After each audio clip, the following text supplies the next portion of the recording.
কিচেনে সবাইকে স্বাগতম জানাই। আবারও আমি চলে এসেছি একটি নতুন রেসিপি নিয়ে। আমার আজকের রেসিপি হলো পাউরুটি দিয়ে সন্দেশ তৈরি করে দেখাবো। তো চলুন রেসিপিটা শুরু করি। এখানে আমি নিয়ে নিয়েছি 8 পিসের মতো পাউরুটি। প্রথমে আমি পাউরুটিটাকে কেটে নেব। পাউরুটিগুলোকে আমি কেটে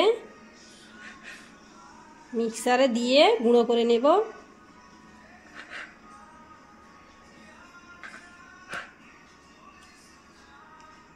সবগুলো পাউরুটি আমি কেটে নিচ্ছি।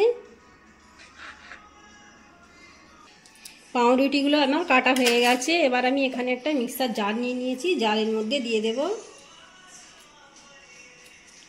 জারের মধ্যে দিয়ে আমি গুঁড়ো করে নেব পাউরুটিগুলোকে। সবগুলো পাউরুটি নিয়ে নিলাম জারের মধ্যে। এবার আমি গুঁড়ো করে নিচ্ছি। পাউরুটিটা আমি গুঁড়ো করে নিয়েছি, দেখুন ঠিক এরকম হবে দেখতে। এবার আমি একটু পাউরুটিটা ভেজে নেব। ভাজার জন্য একটা গ্যাসের মধ্যে কড়া বসিয়ে দিয়েছি। কড়ার মধ্যে দিয়ে দেব ঘি। এখানে আমি 2 চামচের মতো ঘি দিয়ে দিলাম। ঘিটা গরম হলে পাউরুটিটা আমি দিয়ে দেব। ঘিটা গরম হয়ে গেছে, এখানে আমি পাউরুটিটা দিয়ে দিলাম। দিয়ে ভেজে নিতে হবে। দিয়ে দিলাম, দিয়ে প্রায় 2 থেকে 3 মিনিটের মতো ভেজে নিতে হবে পাউরুটিগুলো। ভালো করে ভেজে নিতে হবে। পাউরুটিটা আমি প্রায় 3 থেকে 4 মিনিটের মতো ভেজে নিয়েছি। দেখুন কালারটাও চেঞ্জ হয়ে গেছে। এবার আমি সাইডে রেখে দেব। এবার আমি এখানে একটা কড়া নিয়ে নিয়েছি। ক্যারামেলটা তৈরি করে নেব। তার জন্য আমি এখানে দিয়ে দিলাম চিনি আর দিয়ে দেব অল্প জল।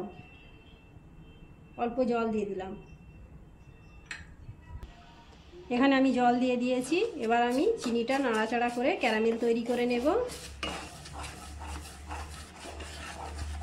বেশ কিছুক্ষণ ধরে নাড়াচাড়া করলেই ক্যারামেলটা তৈরি হয়ে যাবে।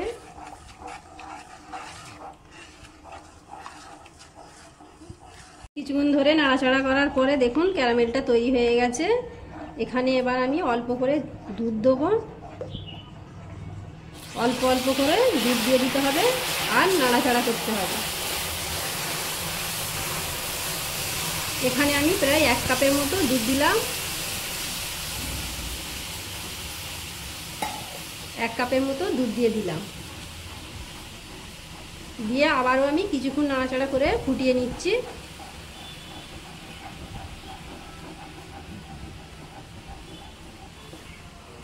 এবার আমি এখানে দিয়ে দেব এলাচ। এখানে আমি 2টো এলাচ নিয়েছি, মুখগুলো একটু ফাটিয়ে দিয়েছি। 2টো এলাচ দিয়ে দিলাম।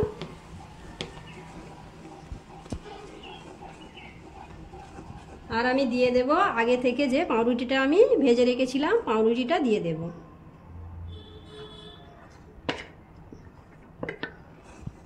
এবার আমি গ্যাসের ফ্লেমটা আস্তে রেখে আর নাড়াচাড়া করে নিতে হবে। নিয়ে সন্দেশটা তৈরি করে নিতে হবে।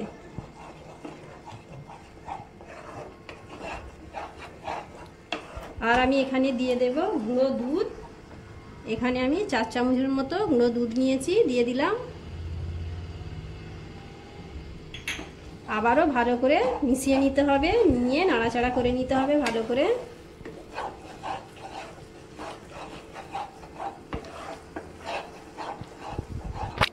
বেশ কিছুক্ষণ ধরে নাড়াচাড়া করে নিয়েছি। দেখুন সন্দেশটা একদম রেডি। কড়া থেকে উঠে আসছে, মানে এবার হয়ে গেছে। এবার আমি একটা কৌটোর মধ্যে ভরে নেব সন্দেশটা। সন্দেশটা আমি সেট করে নেব। তার জন্য আমি এখানে একটা কৌটো নিয়ে নিয়েছি। কৌটোর মধ্যে একটু সামান্য ঘি মাখিয়ে নিয়েছি। এবার আমি সন্দেশটা কৌটোর মধ্যে দিয়ে দেব।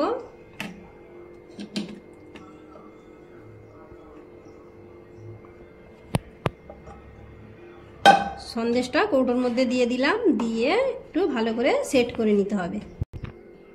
ভালো করে আমি কৌটোর মধ্যে সেট করে নিয়েছি। দেখুন সেট করা হয়ে গেছে। এবার আমি 1 ঘন্টার জন্য রেখে দেব ঢাকনা দিয়ে। আপনারা চাইলে ফ্রিজেও রেখে দিতে পারেন আধ ঘন্টার মতো। এবার আমি ঢাকনা দিয়ে রেখে দিলাম। 1 ঘন্টা পরে ফেরত আসছি। 1 ঘন্টা পরে আমি এবার আপনাদেরকে দেখাচ্ছি সন্দেশটা ঠিক কিরকম হয়েছে। দেখুন একদম সেট হয়ে গেছে ভালো করে। তো এবার আমি কৌটোটা একটু ঘুরিয়ে ঘুরিয়ে নিচ্ছি হাতের সাহায্যে, যাতে সন্দেশটা ভালো করে উঠে যায় তাড়াতাড়ি। দেখুন কৌটোর গা থেকে একদম ছেড়ে ছেড়ে যাচ্ছে। তো এবার আমি এখানে একটা প্লেট নিয়েছি, প্লেটটা নিয়ে আমি সন্দেশটা প্লেটের মধ্যে নিয়ে নিচ্ছি। সাহায্যে আমি একটু হাতের সাহায্যে নাড়িয়ে নিচ্ছি, নিলেই সহজে প্লেটে চলে এসছে। দেখুন কত সুন্দর হয়েছে। এবার আমি কেটে নেব।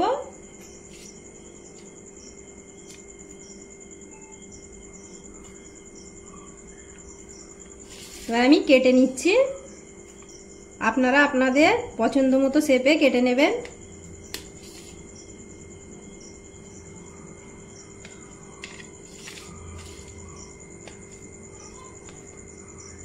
দেখুন সন্দেশের রেসিপিটা একদম দেখতে কতটা সুন্দর হয়েছে, আপনারা দেখেই বুঝতে পারছেন।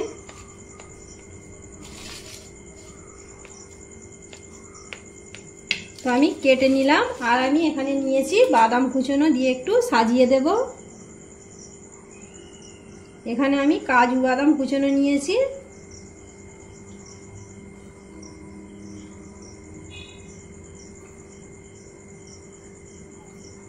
দেখুন আমি সবগুলো সাজিয়ে নিচ্ছি। সাজিয়ে নিতে আরো দেখতে খুবই সুন্দর লাগছে। তো এবার আমি আপনাদেরকে একটা তুলে দেখাচ্ছি। দেখুন দেখুন দেখতে ঠিক এরকম হয়েছে, কতটা সুন্দর লাগছে দেখুন, একদম সন্দেশের মতো। আমার আজকে সন্দেশের রেসিপি অসম্ভব মজার হয়েছে। আপনারা এইভাবে বাড়িতে তৈরি করে দেখতে পারেন, ভীষণ টেস্টি, ভীষণ ভালো হয়। আজকের মতো এই পর্যন্ত, আবার দেখা হবে পরবর্তী ভিডিও নিয়ে।